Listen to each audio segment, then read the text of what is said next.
how does the idea of intersectionality affect a manager's approach to conversations, allyship, or mentorship? People who sit at the intersection of multiple categories or embrace or are exposed to multiple ideas within the context of diversity and diversity categories, what we get to do as managers is we're going to give people the opportunity to explain themselves, identify themselves, define their identity rather than us pigeonholing them or labeling them. So no longer will it be okay to just assume that someone is a part of a monolith and tokenize them? So bringing someone who happens to be a gay woman doesn't mean that that gay woman speaks for all LGBTQ plus community and sees things in the same way that the rest of the community does.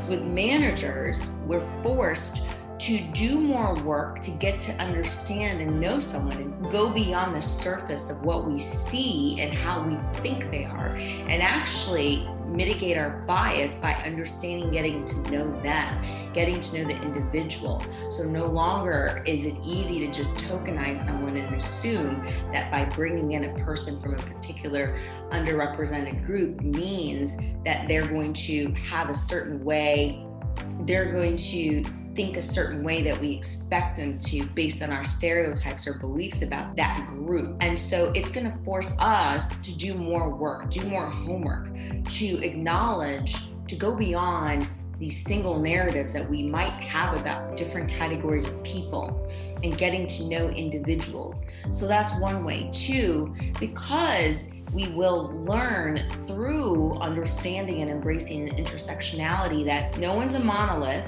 and that individuals from the same shared group might think differently, then we understand that having just one of a type of person, one woman or one man in a predominantly female organization is not representative of all women or all men. So we're forced to go beyond just having one representation of a person to then understand the value of and the benefit of bringing in multiple representations of someone from a particular category, because what we realize is that diversity is not just one layer, it's multi-layered. So having two people from the Latinx community doesn't mean that those two are going to think the same.